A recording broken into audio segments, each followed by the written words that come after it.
Satyabama Institute of Science and Technology, admissions open. MCR Pure Cotton Club, formals and casual shirts. SRM Tamil பேராயத்தின் மாபெரும் பேச்சு போட்டி சொல் Tamil arsehole பிரம்மாண்ட இறுதிச் சுற்று ஏப்ரல் 7 எஸ்ஆர்எம் பல்கலைக்கழகம் காட்டாங்குளத்தூர். ஹாய் எல்லாருக்கும் வணக்கம். நான் உங்க மணிமேகலை பேசுறேன். கலாட்டா pink Tamil Nadu number 1 women channel வர ஏப்ரல் 6 அன்னைக்கு ஒரு சூப்பரான ரொம்ப புதுமையான ஒரு ஈவெண்ட் பண்ண போறாங்க. கலைவாணர் அரங்கம்ல கலாட்டா பிங்க் கோல்டன் குயின் அவார்ட்ஸ் அப்படின்னு சொல்லிட்டு ஒரு சூப்பரான அவார்ட் ஃபங்க்ஷன் நடக்க போகுது. பெண்களால் பெண்களை கொண்டாடும் ஒரு நிகழ்வு அப்படின்னு வந்து சொல்லலாம். ஸோ இது வந்து ரொம்ப சூப்பரான ஒரு விஷயம் என்ன அப்படின்னு வந்து பாத்தீங்கன்னா, டிஜேல இருந்து பவுன்சர்ல இருந்து டிஓபில இருந்து கோஆர்டினேட் பண்றவங்கல இருந்து எல்லாமே விமனே எடுத்து முன்னாடி நின்று இதை வந்து செய்ய போறாங்க. ரொம்ப எக்ஸைட்டடா இருக்கு. லைக் ஃபர்ஸ்ட் டைம் எவர் இந்த மாதிரி ஒரு விஷயம் நடக்குது அப்படிங்கும்போது அண்ட் அதுல நானும் கலந்துக்கிறேன் அப்படிங்கிறது எனக்கு ரொம்ப சந்தோஷமா இருக்கு. ஸோ கண்டிப்பா ஏப்ரல் 6 கலைவாணர் அரங்கம் கண்டிப்பா எல்லாரும் வந்துருங்க. நானும் அங்க வரேன். எல்லாரும் மீட் பண்ணலாம். அண்ணாமலை அறிஞர் அண்ணாவை பற்றி தப்பாக பேசியிருக்கிறாரு, ஜெயலலிதாவை பற்றி தப்பாக பேசியிருக்கிறாரு. அதனால தான் எடப்பாடி என்ன ஒரு கண்டிஷன் போடுறாரு, அண்ணாமலையை மாநில தலைமையிலிருந்து நிற்கணும். அண்ணாமலையை வெளியே அனுப்பினாலுமே டிடிவி தினகரன், சசிகலா, ஓபிஎஸ் இவங்க எல்லாரையும் அதிமுக இணைச்சிக்கிறதுக்கு எடப்பாடி விருப்பப்படுறாரு. ஸோ அந்த சிக்கலை எப்படி கையாள்வாங்க? எப்படியாவது எடப்பாடி பழனிசாமியை தூக்கிட்டு செங்கோட்டையன் மாதிரி ஆளுங்களை ரெண்டுமே நடக்கிற மாதிரி தான் கிட்டத்தட்ட தெரியுது. செங்கோட்டையன் அவர்கள்கிட்டயும் பேசுறாங்க ஒரு பக்கம் வந்து மாற்றப்படுவார் அப்படின்ற மாதிரி எல்லாம் பேச்சுக்கள் கூட அடிப்படுது. ஆனா எது நடந்தாலுமே இதனுடைய முழு முதல் பாதிப்பு யாருக்குன்னா விஜய். பையன் வந்து ஒரு விஜய் ஃபேன். அவனுக்கு சும்மா கிண்டல் பண்ணுறதுக்காக நான் விஜய் பற்றி ஏதாவது தப்பாக பேசுவேன், அவனை அழுவான். இது எப்போ என் பையன் 8ஆம் கிளாஸ் 9ஆம் கிளாஸ் படிக்கும்போது. இப்போ என் பையனுக்கு 18 வயசுக்கு மேலே ஆகுது. ஆனால் இப்போ விஜய் ஓட்டு போடுவான்னு கேட்டிங்கன்னா இருக்காது. கேட்டுருக்கீங்களா? சீமான் அவர் வெற்றி பெறதுக்கு வாய்ப்பு ரொம்ப ரொம்ப குறைவு தான். ஆனால் அவர்கிட்ட எனக்கு பிடிச்ச விஷயம் என்னன்னா, அவர் கொண்ட கொள்கையிலே அப்படியே இருக்கிறார். இதுதான் என்னுடைய கொள்கை, நான் கூட கூட்டணி வைக்க மாட்டேன். எதிர்த்து பேசினா அதை எதிர்த்து பேசணும் கடைசி வரைக்கும். எனக்கு இப்போ இருக்கிற சூழ்நிலை வச்சு பார்க்கும்போது இது வந்து டிஎம்கேக்கு ஒரு அட்வான்டேஜான ஒரு கலச்சூழல் தான் இப்போதைக்கு இருக்கு. அதிமுகவும் பிஜேபியும் சேர்ந்தாலுமே கூட திமுகவுக்கு இணையா வர முடியாது. இருக்கிற ஒரு சினாரியா சார், மேபி இன்னும் டைம் இருக்கு, இது நிறைய சேஞ்ச் ஆகுன்றாங்க. இப்போ டிஎம்கே கூட்டணி இருக்கு, இப்போ கிட்டத்தட்ட அதிமுகவும் பாஜகவும் ஒன்று சேர்ந்துருக்காங்க அப்படின்னு சொல்றாங்க. இப்போ சீமான் வழக்கம் போல நான் தனிச்சு தான் இயங்குறேன் அப்படின்றாரு. அப்போ கிட்டத்தட்ட தாவேக்காவும் தனியாக தான் இருக்கு அப்படின்னு ஒரு பொருள் தான் வருது. அப்போ சொல்ல முடியாது நீங்க சொல்ற மாதிரி. இல்லை, இன்னும் அது புரியுது சார், காலம் இருக்கு, என்ன வேணா மாறலாம். அதாவதுங்க இங்க இருக்கிற எல்லா கட்சிக்கும் இருக்கிற ஒரே ஒரு பிரச்சனை சொல்லிடுறேன் பாருங்க. திமுக, அதிமுக, தாவேக்கா, நாம் தமிழர் கட்சி, பிஜேபி. இந்த பிஜேபி ஒன்று மட்டும்தான் நாங்கள் யார் கூட போனாலும் கூட்டணி சேர்றோம், எங்களுக்கு முதலமைச்சர் பதவி முக்கியம் கிடையாது, எங்களுக்கு கூட்டணி தான் முக்கியம் அப்படின்னு சொல்கிறவங்க. ஏன்னா இதே தான் அவங்க வந்து மகாராஷ்டிராவில் பண்ணாங்க. மகாராஷ்டிராவில் எங்களுக்கு முதலமைச்சர் பதவி வேணாம், கூட்டணி வந்தால் போதும், அந்த கூட்டணிக்கு நாங்கள் முதலமைச்சர் பதவி கொடுக்குறோம் அப்படின்னு சொல்லி சொன்னாங்க. ஆனால் இந்த பிஜேபி தவிர்த்து இந்த மீதி 4 கட்சிகளுமே என்னென்னா, தான் தான் இப்போ சிஎம் ஆகணும் அப்படிங்கிற ஒரு, அதாவது எடப்பாடிக்கு தான் தான் சிஎம் ஆகணுன்ற எண்ணம், சீமானுக்கு தான் தான் சிஎம், ஸ்டாலினுக்கு தான் தான் சிஎம், விஜய்க்கும் அதே தான் இருக்குது. ஸோ இப்படி இருக்கும்போது இந்த கூட்டணி அப்படின்னு பார்த்தீங்கன்னா ஒரு ஏடிஎம்கேவும் பிஜேபியும் மட்டும்தான் கூட்டணியாக ஆகிறதுக்கு வாய்ப்புகள், அது கூட வாய்ப்புகள் அப்படின்னு தான் சொல்லணும் இல்லைங்களா. அதுலேயும் வந்து நிறைய ஒரு இடியாப்ப சிக்கல்கள்லாம் இருக்குது. அண்ணாமலை வந்து அறிஞர் அண்ணாவை பற்றி தப்பாக பேசியிருக்கிறாரு, ஜெயலலிதாவை பற்றி தப்பாக பேசியிருக்கிறாரு அப்படின்னு சொல்லும்போது பொதுவாக ஒரு மற்ற கட்சியில் இருக்கிறவங்களாம் சொல்கிறதுலாம் என்னென்னா, ஒரு அதிமுக அமைச்சர்கள் மேலெல்லாம் வந்து ஊழல் குற்றச்சாட்டுகள்லாம் நிறைய இருக்குது, அவங்க இடிக்கு இன்கம் டேக்ஸுக்கெல்லாம் பயந்து தான் வந்து பிஜேபி கூட கூட்டணி வச்சுக்கிறாங்க, அவங்க பண்ண ஊழலுக்கெல்லாம் சேஃப்டி இருக்கிறதுக்கு அவங்க பிஜேபி நாடுறாங்க. ஆனால் தொண்டன் அதிமுக தொண்டர்கள் அவங்க வந்து பிஜேபி தொண்டர்களோடு இணைஞ்சு வேலை செய்வாங்களா அப்படின்னு கேட்டால், அப்போ என்னுடைய தலைவியை பற்றி அறிஞர் அண்ணாவை பற்றி தப்பாக பேசியிருக்கிறீங்க, கட்சியினுடைய பேர் அதிமுக, ஜெயலலிதா பற்றி தப்பாக பேசியிருக்கிறீங்க, அப்படி இருக்கும்போது அந்த இடத்துல தொண்டர்கள் வந்து ஒன்றா இணைஞ்சு வேலை செய்யணும். தலைவர்கள் அவங்க சுயநலத்துக்காக பிஜேபி கூட கூட்டணி வச்சுக்கிறாங்க, ஆனால் தொண்டர்களுக்கு சேருவாங்களான்னா வாய்ப்பு ரொம்ப கம்மி. அதனால தான் எடப்பாடி என்ன ஒரு கண்டிஷன் போடுறாரு, அண்ணாமலையை மாநில தலைமையிலிருந்து நிற்கணும். அப்போ வந்து அதிமுக தொண்டர்கள் வந்து கொஞ்சம் ஒரு சாஃப்ட் ஆயிடுவாங்க. அப்பதான் இணைஞ்சு அவங்க ஒரு வேலை செய்ய பயணம் முடியும். பண்ண முடியும். Yes. அப்பதான் நம்ம கூட்டணி வச்சா ம். அந்த கூட்டணியால ஏதாவது ஒரு சாதிக்க முடியும் அப்படின்னு இவர் வந்து பிஜேபி ஹை கமாண்டுக்கு ஒரு ப்ரெசன்டேஷன் கொடுத்துருக்கிறார். இப்போ கேள்வி, இதை வந்து பிஜேபி தலைமை ஏத்துக்குமா ஏத்துக்காதா? ஸோ 2 பாசிபிலிட்டி இருக்கு. ஒன்று ஏத்துக்கிறாங்க அப்படின்னு வச்சுப்போம். ஏத்துக்கினா என்ன நடக்கும்? அண்ணாமலையை வெளியே அனுப்பணும். ஆனால் அது ரெடியாக இருக்கும். ஒரு கவர்னர் போஸ்ட் இருக்குது, ஒரு மத்திய அமைச்சர் பதவி இருக்குது, அதை ஏதாவது ஒன்று கொடுத்துருவாங்க. இங்கே ஓரளவுக்கு வேற ஒருத்தர் நயினார் நாகேந்திரனோ அல்லது தமிழிசையோ யாராவது ஒருத்தரை கொண்டு வருவாங்க. அவங்க ஏடிஎம்க்கு கூட இணக்கமாக இருப்பாங்க. அதிமுக தொண்டர்களும் சரி, அவர் பிஜேபியால் யாரும் தப்பாக பேசலையா, அண்ணாமலை தான் தப்பாக பேசினால, அவர் தான் போயிட்டாருன்ற மாதிரி ஒரு இது வரலாம். இது ஒன்று. ரெண்டாவது, அண்ணாமலையை வெளியே அனுப்பினாலுமே டிடிவி தினகரன், சசிகலா, ஓபிஎஸ் இவங்க எல்லாரையும் அதிமுகவில் இணைச்சிக்கிறதுக்கு எடப்பாடி விருப்பப்படலை. ஸோ So, அந்த சிக்கலை எப்படி கையாள்வாங்கன்றதும் இருக்கு. இப்போ அந்த பிஜேபியில் ஒருவேளை ம். நாங்கள் ஒரு மத்திய அரசாங்கத்தில் இருக்கிற ஒரு பெரிய கட்சி, நீங்கள் ஒரு மாநில கட்சி, நீங்கள் எப்படி வந்து எங்களுக்கு டேர்ம்ஸ்லாம் டிக்டேட் பண்ணலாம் அண்ணாமலையை வெளியே அனுப்பின்ட்டு, அதெல்லாம் எங்களுக்கு முடியாது, நாங்கள் அண்ணாமலையை தான் வச்சுப்போம் ஏன் அப்புறம் அப்படின்னு ஒரு இது பண்ணாங்கன்னா, அப்போ அந்த இடத்துல அவங்க என்ன பண்ணுவாங்க, எப்படியாவது எடப்பாடி பழனிசாமியை தூக்கிட்டு செங்கோட்டையன் மாதிரி ஆளுங்களை அதிமுகவுடைய தலைமைக்கு கொண்டு வந்தாங்கனால், அப்போது வந்து இந்த சசிகலா, டிடிவி தினகரன், ஓபிஎஸ் எல்லாரும் ஒன்றா இணைஞ்சு அவங்க பிஜேபி கூட கூட்டணி வச்சால், அந்த அதாவது அண்ணாமலை வந்து அண்ணாவை பற்றி தப்பாக பேசினதோ, ஜெயலலிதா பற்றி தப்பாக பேசினதோ, அதனால் இழக்கக்கூடிய அதிமுக தொண்டருடைய வாக்கு இது சசிகலா, டிடிவி தினகரன்லாம் உள்ளே வர்றதுனால அது கம்பன்சேட் ஆகிடும் அப்படின்னு நினைக்கிறாங்க. ஸோ இதனால் பிஜேபி தலைமை வந்து இவர் எடப்பாடி பழனிசாமி சொன்னதை ஒத்துக்கிறாங்களா இல்லையா அப்படின்னா இந்த 2 பாசிபிலிட்டி இருக்குது. ஒன்று, அண்ணாமலை வெளியே போயிடுவார், அதிமுக கூட்டணி வரும். அல்லது எடப்பாடி வெளியே போயிடுவார், அதிமுக கூட்டணி வரும், அதில் ஓபிஎஸ், சசிகலா எல்லாரும் வந்துடுவாங்க. ஸோ இதுதான் இப்போ அங்கே இருக்கிற சூழ்நிலை. ஆனால் 2மே நடக்கிற மாதிரி தான் கிட்டத்தட்ட தெரியுது சார். ஏன்னா இப்போ அவங்க கூப்பிட்டு செங்கோட்டையன் அவர்கள்கிட்டயும் பேசுறாங்க ஒரு பக்கம், ஆமாம், ஒரு பக்கம் வந்து மாற்றப்படுவார் அப்படின்ற மாதிரி எல்லாம் பேச்சுக்கள் கூட செய்தி வருது. அடிப்படுது. இப்போ 2ல என்ன ஆமாம், இது 2த்துல எது நடக்கும்? நடக்க போதுன்னு தெரியாது. ஆனால் 2த்துல ஒன்று நடக்கும். ஆனால் எது நடந்தாலுமே இதனுடைய முழு முதல் பாதிப்பு யாருக்குன்னா விஜய்க்கு தான். இதனால ஏற்படுற பாதிப்பு விஜய் அவர்களுக்கா? கண்டிப்பாக. எப்படி? ஏன்னு சொன்னால், பொதுவாக வந்து எப்பவுமே ஒரு திமுகவோட ஓட்டு திமுக கிட்ட தான் இருக்கும், அதிமுகவோட ஓட்டு அதிமுக கிட்ட தான் இருக்கும். கரெக்டுங்களா? ஸோ இது 2 கட்சிக்கும் இருக்கிற ஓட்டு லோயல் ஓட் பேங்க் சொல்லுவாங்க. அது போக மீதி எவ்வளோ அதுதான் மற்ற கட்சிகளுக்கு பிரியம். அப்போது திமுகவையும் அதிமுகவையும் பிடிக்காத அவங்க ஆல்ரெடி வந்து சீமான் பக்கம் இருக்கிறாங்க.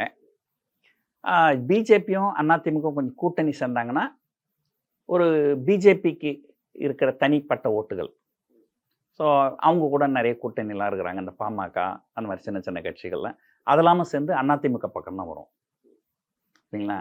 அப்போது ஒரு வெறும் சினிமாவனால் பார்த்து வரவங்க மட்டும்தான் வந்து விஜய்க்கு வருவாங்க. ஸோ அதனால் வந்து ஒரு இதே வந்து முதல்ல வந்து அதிமுக வந்து விஜய் கட்சியை தான் அப்ரோச் பண்ணதாகவும் ஒரு கூட்டணிக்கு. அப்போ கூட வந்து பவன் கல்யாணம் வந்து என்ன பண்ணார், டெபுட்டி சிஎம் பதவி எனக்கு போதும் அப்படின்னு முடிவு பண்ணார். அதனால தான் அவரால் வந்து சந்திரபாபு நாயுடு கூட கூட்டணி வச்சு பண்ணார். இந்த மாதிரி ஆயிட்டார். ஸோ இவர் ஏதோ ஒரு காலகட்டத்தில் எனக்கு டெபுட்டி சிஎம் போதும் அப்படின்னு இவர் நினச்சிருந்தாருனால், ஈவன் ஒருகலை இதுக்கு மேலே நினச்சாலுமே அவங்க வந்து திரும்ப வாய்ப்பு ஏடிஎம்கே பிஜேபி கூட்டணி கூடவே இவரும் சேரலாம். ஸோ அந்த மகாராஷ்டிராவில் என்ன நடந்தது, ஒரு முதலமைச்சரும் 2 உதவி முதலமைச்சர்களும் இருந்தாங்க. அப்போ தமிழ்நாட்டில் எடப்பாடி முதலமைச்சராகவும் விஜயும் அண்ணாமலையும் 2 பேரும் உதவி முதலமைச்சர் அந்த மாதிரி வர்றதுக்கும் வாய்ப்புகள் நிறைய இருக்கு. ஆனால் அதுலேயுமே என்ன சிக்கல்னா, இவர் பேசும்போது இன்னைக்கு வரைக்கும் ஒரு அதிமுகவுக்கு எதிராக எதுவுமே பேசுனது கிடையாது விஜய். திமுகவுக்கு எதிராகவும் பேசியிருக்கிறாரு, மத்திய அரசாங்கத்துக்கு எதிராகவும் பேசியிருக்கிறாரு. இப்போது இவர் திடீர்னு போய் இந்த அதிமுக பிஜேபி கூட்டணியில் சேர்ந்தான், அப்போ இவர் இவ்வளோ நாள் வந்து பிஜேபிக்கு எதிராக பேசுனது வந்து அகைன் அதாவது என்னன்னா ஒரு ஒரு சீமான் அவர் வெற்றி பெறதுக்கு வாய்ப்பு ரொம்ப ரொம்ப குறைவு தான். ஆனால் அவர்கிட்ட எனக்கு பிடிச்ச விஷயம் என்னன்னா அவர் கொண்ட கொள்கையிலே அப்படியே இருக்கிறார். இதுதான் என்னுடைய கொள்கை, நான் யார் கூட கூட்டணி வைக்க மாட்டேன். கூட்டணி வைக்கிறதுனாலும் இது வரைக்கும் எந்த வித ஒரு கெட்ட செய்தியும் இல்லாத ஒரு கட்சி கூட மட்டும்தான் நான் கூட்டணி வைப்பேன். ஸோ இப்போ என்ன ஆகும், ஒருத்தர் எதிர்த்து பேசினா அதை எதிர்த்து பேசணும் கடைசி வரைக்கும். இப்போ என்ன ஆகும், இவ்வளோ நாள் வந்து பிஜேபிக்கு எதிராக பேசிட்டு அது அரசியல் அதெல்லாம் சகஜமாக பண்ணி விட்டுற வேண்டியதுதான், ஒரே வார்த்தை சொல்ல வேண்டியதுதான். என்னோட முதல் குறிக்கோள் வந்து திமுக பதவியிலேருந்து இறக்கணும், அதான் எங்கள் முதல் குறிக்கோள். அதுக்கப்புறம் தான் இதெல்லாம் சொல்லிட்டு முதல்ல போய் சேர்ந்துடலாம். ஸோ அந்த மாதிரி நடந்தால் அது திமுகவுக்கு ஓரளவுக்கு கலக்கத்தை கொடுக்கக்கூடிய ஒரு கூட்டணி அமையறதுக்கு வாய்ப்புகள் இருக்கு. சரி, இப்போ இந்த இந்த கணக்குகள் சொன்னாலுமே கூட விஜய் அவர்கள் கட்சி ஆரம்பிக்கிறேன்னு சொன்னப்ப இருந்து ஒரு டாக் இருக்கு. என்னன்னா நிறைய யங்ஸ்டர்ஸ் வந்து வேற வேற பொலிட்டிக்கல் பார்ட்டியை டிபெண்ட் பண்ணி இருந்திருக்கலாம் இது வரைக்கும். பட்டு இப்போ விஜய் அவர்கள் வர்றதுனால இவங்க எல்லாமே திரும்ப இங்கேயே வந்துருவாங்க. உதாரணத்துக்கு சொல்லணும்னா சீமான் அவர்களுடைய கட்சியிலேயே நிறைய யங்ஸ்டர்ஸ் இருக்காங்க. ஸோ அவங்களையும் இவர் இங்கே டர்ன் பண்ணுவார், இந்த இளைஞர்கள் வீட்டில் இருக்கிறவங்களையே மாற்றுவாங்க அப்படின்றதெல்லாம் பேசுகிறாங்க. அதன் அடிப்படையில் நிறைய கட்சிகள் அதை யோசிக்கிறாங்கன்றதெல்லாம் சொல்கிறாங்க. அதாவதுங்க, முதல்ல வந்து ஒரு அடிப்படை விஷயம் நம்ம பார்த்துக்கணும். என்டி ராமாராவை பற்றி பேசுகிறோம், எம்ஜிஆரை பற்றி பேசுகிறோம். அதெல்லாம் வந்து ஒரு காலகட்டம். அப்போல்லாம் வந்து மக்கள் வந்து சினிமாவை வந்து உண்மைன்னு நம்பினவங்க, சினிமாவை உண்மைன்னு நம்பினவங்க.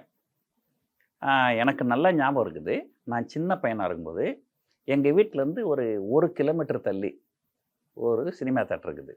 அந்த தேட்டரில் உலகம் சுற்றும் வாலிபன்னு ஒரு படம். அந்த படம் திங்கட்கிழமை காலையில் 9 மணிக்கு அட்வான்ஸ் புக்கிங் ஆரம்பிக்க போகுது. திங்கட்கிழமை காலையில் 9 மணிக்கு அட்வான்ஸ் புக்கிங் ஆரம்பிக்க போகுது.